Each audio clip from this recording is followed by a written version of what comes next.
ನಮಸ್ಕಾರ. ನಾವು ಭಾರತದಲ್ಲಿ ಬ್ರಿಟಿಷ್ ಆಧಿಪತ್ಯದ ವಿಸ್ತರಣೆಯ ಬಗ್ಗೆ ಚರ್ಚೆ ಮಾಡ್ತಾ ಇದ್ವಿ. ಈ ಹಿಂದಿನ ಕ್ಲಾಸಲ್ಲಿ ಬ್ರಿಟಿಷರು ತಮ್ಮ ಸಹವರ್ತಿಗಳಾಗಿರ್ತಕ್ಕಂಥ ಫ್ರೆಂಚರು, ಡಚ್ಚರೊಂದಿಗೆ ಹೋರಾಟ ಮಾಡಿ ತಮ್ಮ ವ್ಯಾಪಾರಿ ಪ್ರಭುತ್ವವನ್ನು ಸಾಧಿಸಿದ ನಂತರದಲ್ಲಿ ದೇಶೀಯ ರಾಜರುಗಳ ಆಂತರಿಕ ವ್ಯವಹಾರದಲ್ಲಿ ಮಧ್ಯಪ್ರವೇಶಿಸಿ ಪ್ಲಾಸಿ ಕದನದ ಮೂಲಕ, ಬಕ್ಸಾರ್ ಕದನದ ಮೂಲಕ ಬಂಗಾಳ, ಬಿಹಾರ್ ಮತ್ತು ಒರಿಸ್ಸಾದಲ್ಲಿ ದೇಶೀಯ ರಾಜರುಗಳನ್ನು ಪತನಗೊಳಿಸಿ ತಮ್ಮ ರಾಜಕೀಯ ಆಧಿಪತ್ಯವನ್ನು ಸ್ಥಾಪಿಸಿರ್ತಕ್ಕಂಥದ್ದನ್ನು ನಾವು ನೋಡ್ತಾ ಹೋಗ್ತೀವಿ. ಅತ್ಯಂತ ಮಹತ್ವಾಕಾಂಕ್ಷಿಗಳಾಗಿರ್ತಕ್ಕಂಥ ಬ್ರಿಟಿಷರು ಇಡೀ ದೇಶದಾದ್ಯಂತ ತಮ್ಮ ಪ್ರಭುತ್ವವನ್ನು ವಿಸ್ತರಿಸಲು ಮುಂದಾಗಿ ಲಾರ್ಡ್ ವೆಲ್ಲೆಸ್ಲಿಯ ಆಡಳಿತಾವಧಿಯಲ್ಲಿ ಈ ಸಹಾಯಕ ಸೇನಾ ಪದ್ಧತಿ ಎಂಬ ಒಂದು ಸೈನಿಕ ನೀತಿಯನ್ನು ಜಾರಿಗೊಳಿಸಿ ದೇಶೀಯ ರಾಜರುಗಳನ್ನು ಬ್ರಿಟಿಷರ ಆಧಿಪತ್ಯಕ್ಕೆ ಒಳಪಡಿಸಿ ಭಾರತದಲ್ಲಿ ಫ್ರೆಂಚರ ಪ್ರಾಬಲ್ಯವನ್ನು ಹತ್ತಿಕ್ಕುವಲ್ಲಿ ಕೂಡ ಅವರು ಯಶಸ್ವಿಯಾಗಿರ್ತಕ್ಕಂಥದ್ದನ್ನು ನಾವು ಮುಖ್ಯವಾಗಿ ನೋಡ್ತಾ ಹೋಗ್ತೀವಿ. ಅದೇ ರೀತಿ ದೇಶೀಯ ರಾಜರುಗಳನ್ನು ದುರ್ಬಲಗೊಳಿಸಿ ದೇಶೀಯ ರಾಜರುಗಳನ್ನು ಅಥವಾ ಆಶ್ರಿತ ರಾಜರುಗಳ ರಾಜ್ಯಗಳನ್ನು ಬ್ರಿಟಿಷರ ಸಾರ್ವಭೌಮತ್ವ ಒಳಪಡಿಸಲು ಜಾರಿಗೊಳಿಸಿರ್ತಕ್ಕಂಥ ಇನ್ನೊಂದು ನೀತಿ ಅಂದರೆ ಪ್ರಮುಖವಾಗಿ ರದ್ದತಿ ಸೂತ್ರ ಅಥವಾ ದತ್ತು ಮಕ್ಕಳಿಗೆ ಹಕ್ಕಿಲ್ಲ ಎಂಬ ನೀತಿ ಅಂತೇಳಿ ನಾವಿಲ್ಲಿ ಮುಖ್ಯವಾಗಿ ಹೇಳ್ತಾ ಹೋಗ್ತೀವಿ. ಈ ರದ್ದತಿ ಸೂತ್ರ ಕೂಡ ಬ್ರಿಟಿಷ್ ಸಾಮ್ರಾಜ್ಯಶಾಹಿ ವಿಸ್ತರಣೆಯ ಒಂದು ಭಾಗವಾಗಿತ್ತು. ಇಡೀ ಭಾರತವನ್ನು ಬ್ರಿಟಿಷ್ ಸಾಮ್ರಾಜ್ಯದ ನೇರ ಆಳ್ವಿಕೆಗೆ ಒಳಪಡಿಸಲು ಜಾರಿಗೆ ತಂದಿರತಕ್ಕಂಥ ಒಂದು ನೀತಿ ಅಂತೇಳಿ ನಾವು ಗುರುತಿಸ್ತಾ ಹೋಗ್ತೀವಿ. So we are already discussing about the expansion of the British power in India. After the struggle end with the British or the European East India companies, the British began to involve the native political issues of the native rulers. Through the Battle of Plassey and Buxar, they defeated the native rulers of Bengal and established their political supremacy over Bengal, Bihar and Orissa. Gradually, they began to extend their political ambitions or the political supremacy over the country through the Anglo-Mysore Wars, Anglo-Maratha Wars and Anglo-Sikh Wars and like this. Along with, there are many British Governor Generals who implemented or who introduced certain military policies of the expansion of British Empire in India. Especially during the period of the Lord Wellesley, he introduced subsidiary alliance. Through this, he made the native rulers or the princely states of India came under the control of the company. Along with, he avoided the French influence in Indian rulers or in the court of the Indian rulers. Even during the period of the middle of the 19th century, one of the most eminent administrator, able Governor General, Lord Dalhousie, he was also wanted to extend or wanted to expand the British Empire entire the country. That's why he introduced one of the most important policy or the most significant policy, that is the Doctrine of Lapse in 1848. Now we shall discuss about the Doctrine of Lapse, aims and objectives and its conditions. ಮುಖ್ಯವಾಗಿ 1848ರಲ್ಲಿ ಅತ್ಯಂತ ಮಹತ್ವಾಕಾಂಕ್ಷಿ governor general ಆಗಿರ್ತಕ್ಕಂಥ lord Dalhousie ಜಾರಿಗೆ ತಂದಿರತಕ್ಕಂಥ ಈ ದತ್ತು ಮಕ್ಕಳಿಗೆ ಹಕ್ಕಿಲ್ಲ ಎಂಬ ನೀತಿಯ ಬಗ್ಗೆ ನಾವು ಇವತ್ತು ಚರ್ಚೆ ಮಾಡೋಣ. The doctrine of lapse was an annexation policy of Lord Dalhousie. ಈ ರದ್ದತಿ ಸೂತ್ರ ಅಥವಾ ದತ್ತು ಮಕ್ಕಳಿಗೆ ಹಕ್ಕಿಲ್ಲ ಎಂಬ ನೀತಿ ಏನಿದೆ ಎಂದು ಲಾರ್ಡ್ ಡಾಲ್ಹೌಸಿಯ ಒಂದು ವಿಸ್ತರಣಾವಾದ ನೀತಿ ಅಂತ ಹೇಳ್ತಾರೆ. ಅನೆಕ್ಸೇಷನ್ ಪಾಲಿಸಿ, ಬ್ರಿಟಿಷ್ ಸಾಮ್ರಾಜ್ಯವನ್ನು ವಿಸ್ತರಣೆ ಮಾಡ್ತಕ್ಕಂಥ ಒಂದು ನೀತಿ ಅಂತೇಳಿ ನಾವು ನೋಡ್ತಾ ಹೋಗ್ತೀವಿ.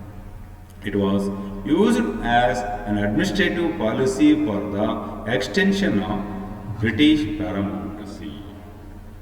ಈ ಒಂದು ನೀತಿಯನ್ನು ಒಂದು ಆಡಳಿತ ನೀತಿಯನ್ನಾಗಿ ಜಾರಿಗೊಳಿಸಿ ಬ್ರಿಟಿಷ್ ಅಧಿಪತ್ಯವನ್ನು ವಿಸ್ತರಿಸಲು ಇವನು ಬಳಕೆ ಮಾಡಿಕೊಂಡಿರ್ತಕ್ಕಂಥದ್ದನ್ನು ನಾವು ನೋಡ್ತಾ ಹೋಗ್ತೀವಿ. When Lord Dalhousie, who came to India as a Governor General, very young and energetic, able administrator.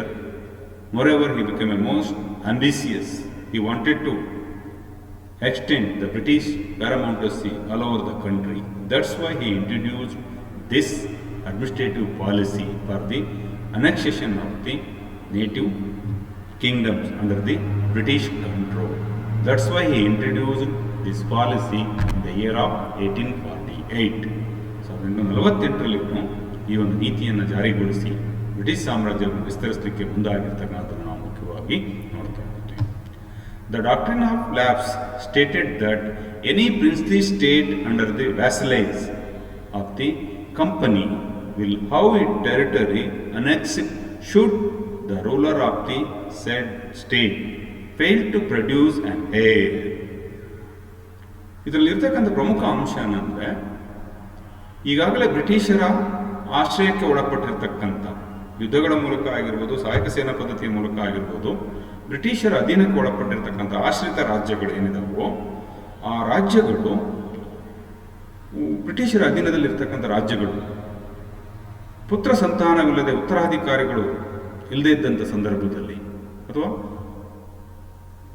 ನಿಗದಿತವಾದ ಪುತ್ರ ಸಂತಾನವನ್ನು ಹೊಂದದೇ ಇದ್ದಂಥ ಸಂದರ್ಭದಲ್ಲಿ ಅಂಥ ರಾಜ್ಯಗಳನ್ನು ಅಥವಾ ಆ ರಾಜ್ಯದ ಭೂಭಾಗವನ್ನು ಆಕ್ರಮಿಸಿಕೊಳ್ಳುವ ಸಲುವಾಗಿಯೇ ಇದನ್ನು ಜಾರಿಗೆ ತಂದಿರತಕ್ಕಂಥದ್ದು ನಾವು ನೋಡ್ತಾ ಹೋಗ್ತೀವಿ. The doctrine of lapse and its application were regarded by many Indians as illegitimate. ಅಕ್ರಮವಾಗಿ ಇದನ್ನು ಅನುಷ್ಠಾನಗೊಳಿಸಲಿಕ್ಕೆ ಈ ನೀತಿಯನ್ನು ಬಳಕೆ ಮಾಡಿಕೊಂಡಿರ್ತಕ್ಕಂಥ ನೋಡ್ತಾ ಹೋಗ್ತೀವಿ.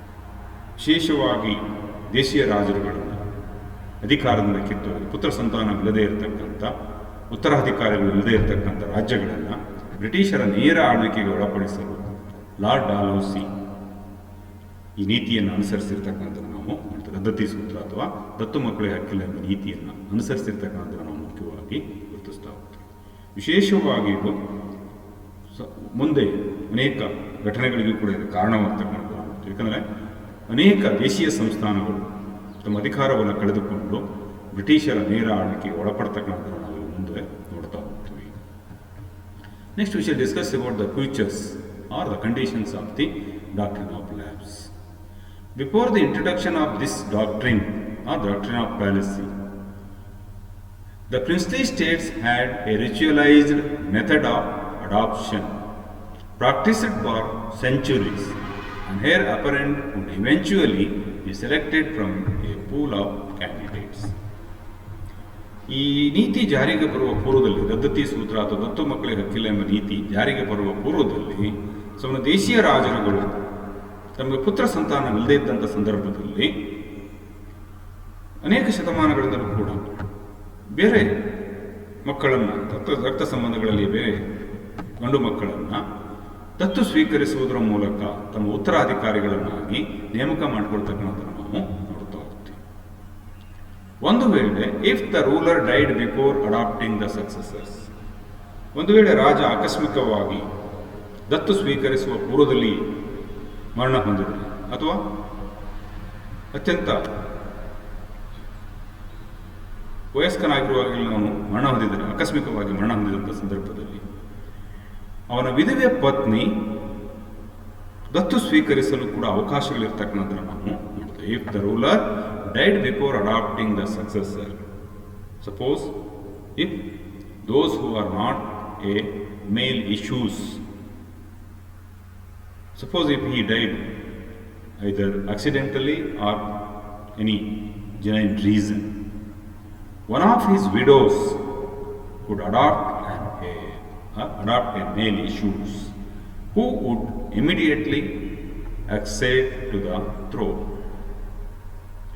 ಒಂದು ವೇಳೆ ರಾಜ ಆಕಸ್ಮಿಕವಾಗಿ ಮರಣ ಹೊಂದಿದರೆ ಅಥವಾ ನಿಜವಾದ ಕಾರಣದಿಂದ ಮರಣ ಹೊಂದಿದರೂ ಕೂಡ ಪುತ್ರ ಸಂತಾನವಿಲ್ಲದೆ ಮರಣ ಹೊಂದಿದಂಥ ಸಂದರ್ಭದಲ್ಲಿ ಅವನ ಯಾವುದಾದ್ರೂ ಒಬ್ಬ ವಿಧವೆ ಪತ್ನಿ ತನ್ನ ರಕ್ತ ಸಂಬಂಧದಲ್ಲಿ ದತ್ತು ಸ್ವೀಕರಿಸಿ ಸಿಂಹಾಸನದ ಮೇಲೆ ಕೂರಿಸಲಿಕ್ಕೂ ಕೂಡ ಅವಕಾಶ ಇರತಕ್ಕಂಥದ್ದನ್ನು ನಾವು ನೋಡ್ತಾ ಹೋಗ್ತೀವಿ.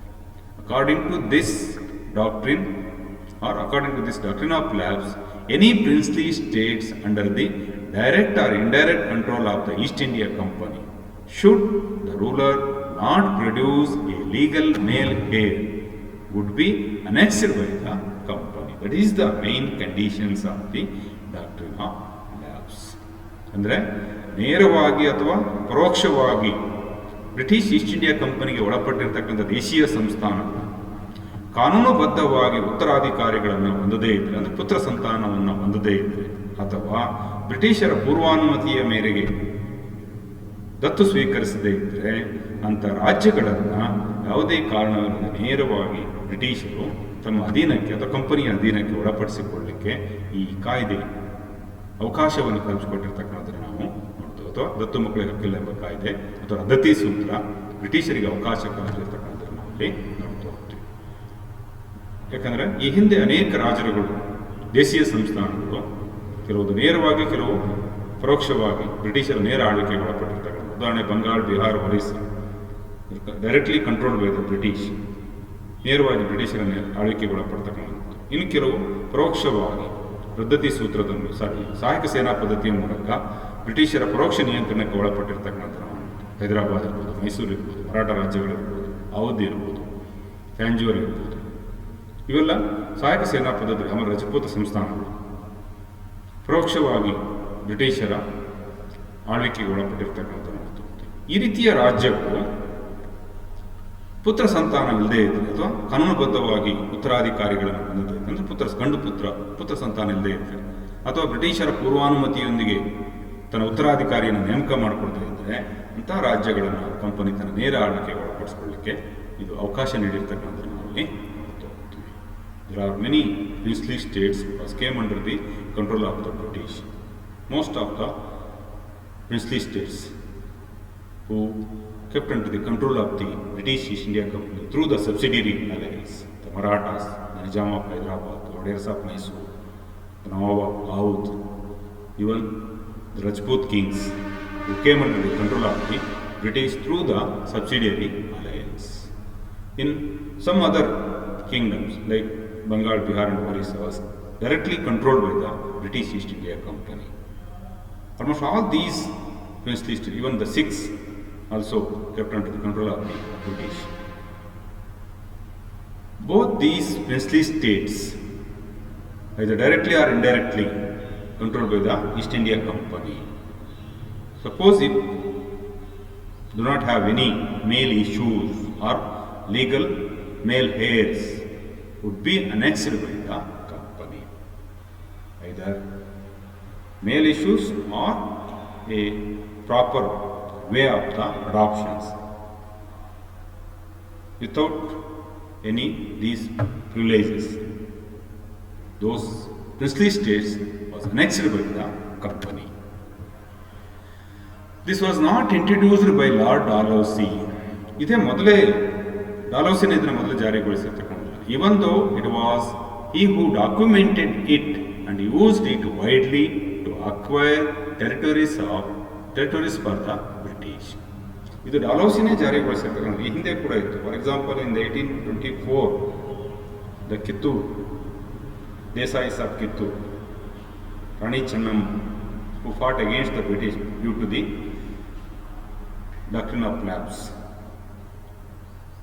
There are many examples out there, but Lord Dalhousie, who adopted this policy for the annexation of the native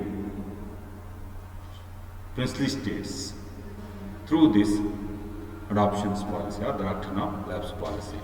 As per this, any adopted son of the Indian ruler could not be proclaimed as heir to the kingdom. The adopted son would only inherit his foster father's personal property and estates. ಈ ಒಂದು ನೀತಿಯ ಪ್ರಕಾರ ಯಾವುದೇ ಒಬ್ಬ ದೇಶೀಯ ದೊರೆ ಅಥವಾ ರಾಜ್ಯ ದತ್ತು ಸ್ವೀಕರಿಸಿದರೆ, the Indian rulers could not be proclaimed as their heir to the kingdom. ಅಂದರೆ ಪುತ್ರ ಸಂತಾನವನ್ನು ಹೊಂದದಿದ್ದಂಥ ದೇಶೀಯ ಸಂತಾನ. The adopted son would only inherit to his foster fathers ತಮ್ಮ ಪೂರ್ವಿಕರ ಆಸ್ತಿಗೆ ಮಾತ್ರ ಅವನು ಹಕ್ಕುದಾರನಾಗ್ತಿದ್ದ ಹೊರತು ಬೇರೆ ದತ್ತು ಸ್ವೀಕಾರ ಮಾಡಿರ್ತಕ್ಕಂಥ ರಾಜ್ಯದ ಉತ್ತರಾಧಿಕಾರಕ್ಕೆ ಅಥವಾ ಆಸ್ತಿಗೆ ಅವನು ಒಡೆಯನಾಗ್ತಿರಲಿಲ್ಲ. ಪರ್ಸನಲ್ ಪ್ರಾಪರ್ಟಿ ಆ್ಯಂಡ್ ಎಸ್ಟೇಟ್ಸ್ ಆಗ್ತಿದ್ದ ಹೊರತು ಬೇರೆ ದತ್ತು ಸ್ವೀಕರಿಸಿದ ನಂತರದಲ್ಲಿ ರಾಜರ ರಾಜ್ಯಕ್ಕಾಗಲಿ ಆಸ್ತಿಗಾಗಲಿ ಅವನು ಒಡೆತನವನ್ನು ಹಕ್ಕುದಾರನಾಗಿರ್ತಿರಲಿಲ್ಲ. The adopted son would also not be entitled to any pension that his father had been receiving or to any of his father's rights. ಈ ದತ್ತು ಸ್ವೀಕರಿಸಿರ್ತಕ್ಕಂಥ ಮಕ್ಕಳು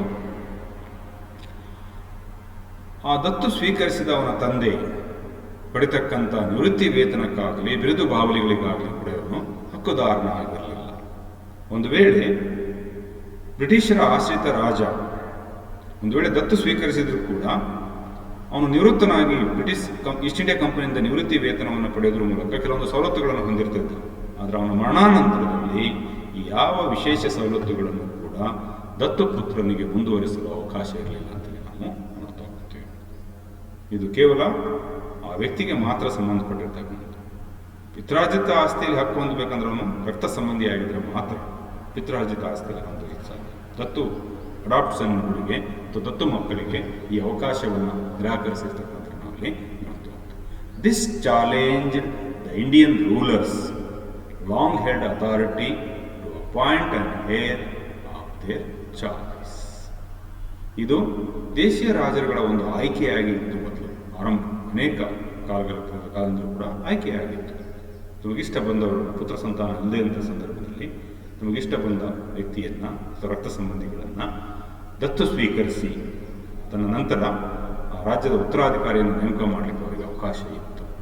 ಆದರೆ ಬ್ರಿಟಿಷ್ ಅಥವಾ ಲಾರ್ಡ್ ಡಾಲೌಸಿ ಇದನ್ನು ಜಾರಿಗೊಳಿಸಿ ಒಂದು ದೊಡ್ಡ ಸವಾಲನ್ನು ಹೊಂದಿರತಕ್ಕಂಥದ್ದನ್ನು ನಾವು ಮುಖ್ಯವಾಗಿ ಗುರುತಿಸ್ತಾ ಹೋಗ್ತೇವೆ. ಇಷ್ಟು ಮುಖ್ಯವಾಗಿ. ನೆಕ್ಸ್ಟ್ ಪೀರಿಯಡಲ್ಲಿ ಈ ರದ್ದತಿ ಸೂತ್ರದ ಅನ್ವಯ ಲಾರ್ಡ್ ಡಾಲೌಸಿ ವಶಪಡಿಸಿಕೊಂಡಿರ್ತಕ್ಕಂಥ ದೇಶೀಯ ಸಂಸ್ಥಾನಗಳು ಯಾವುವು ಮತ್ತು ಅವುಗಳ ಪರಿಣಾಮಗಳು ಏನು ಅನ್ನೋದ್ರ ಬಗ್ಗೆ ನೆಕ್ಸ್ಟ್ ಪೀರಿಯಡಲ್ಲಿ ನಾವು